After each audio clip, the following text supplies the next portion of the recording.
So how hiring foreign workers can alleviate these recruitment challenges and retention challenges?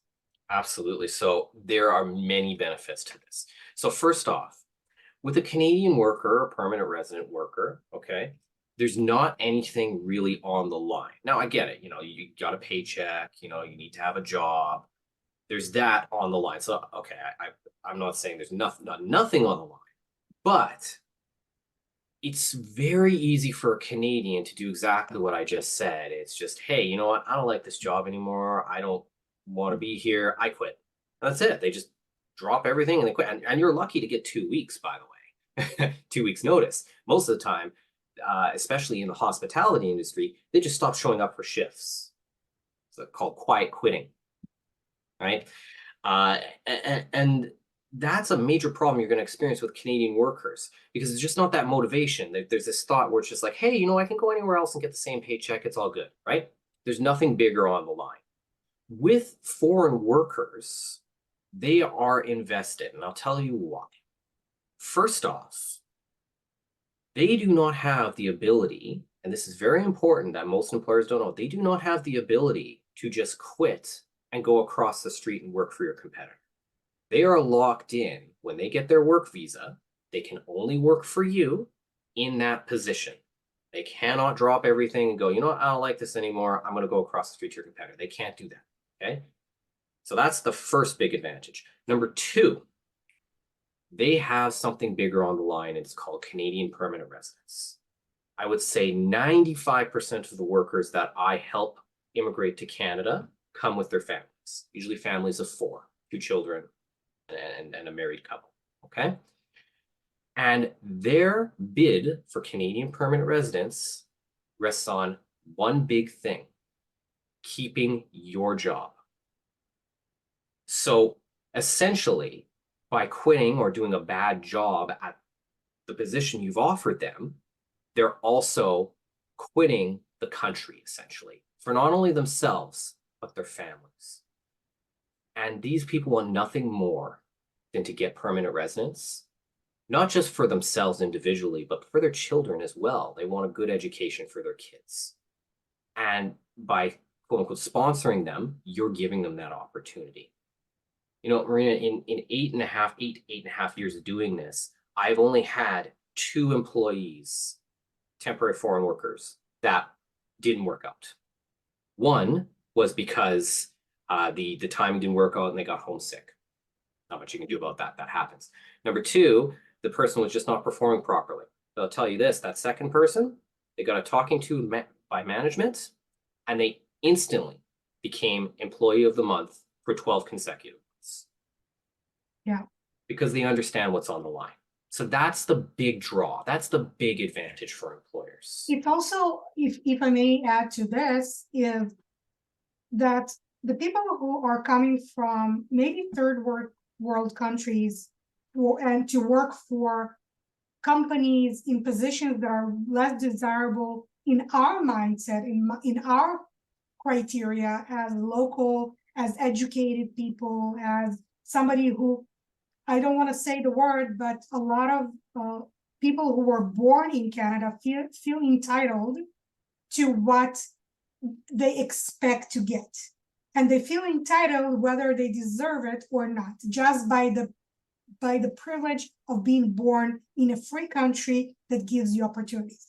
People who come from those countries, from third world countries that apply for these visas, apply for these work-based opportunities, they come with a different mindset. They come with the gratitude of being given the opportunity to change their lives, to change their life.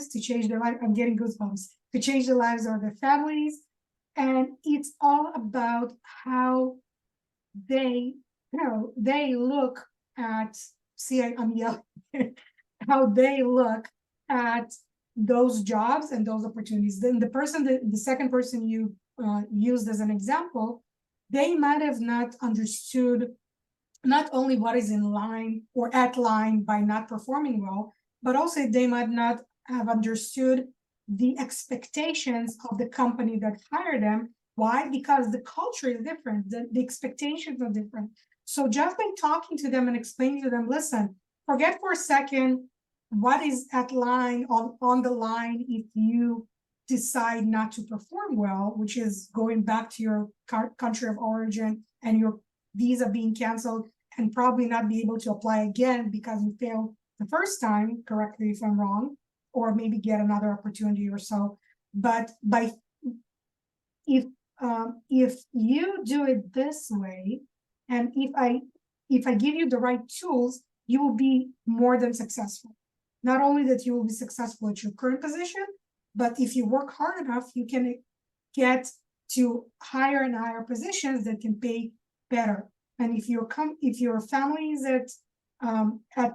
not at stake, but if your family arrival or your family's success in this country is dependent on your salary, on your success and what you do, then you really, really want to do better. And you really want to evolve faster in your position.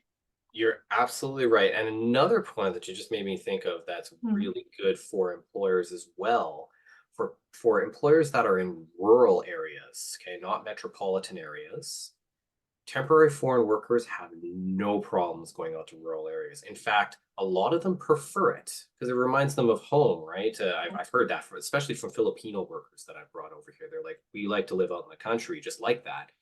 And that's another bonus because I have companies I've worked with in places like Rosenor, Manitoba, for instance, right? And nice place, nothing wrong with it. It's just a really small community. And it's very, very remote, right? Like it's a very rural community. And that's another challenge that employers are going to have is that they need to, quote unquote, lure away younger workers, good workforce away from the metropolitan areas. And we just don't want to do that. We want to stay in the big cities. Right. So that's definitely something to consider, especially because retention out there is so much more important because there's not that big of a pool to draw upon. You know what I mean? And that's one of the reasons why the salaries in Nunavut or Northern Territories are so high, because it's impossible to fill the positions there. And the turnover is very, very high because people don't like living there. It's extremely cold. It's extremely remote. You're away from your family. Unlike immigrants that come in, they're already far away from their family. So living inside the city or outside of the city will not change that. Versus somebody who was born locally and has a family in the area, and suddenly they're torn away from it in order to go and work somewhere outside of the comfort zone. They're like, no, thank you. I'll just stay here. And it's very difficult to fill those positions. So this is an amazing way to do that.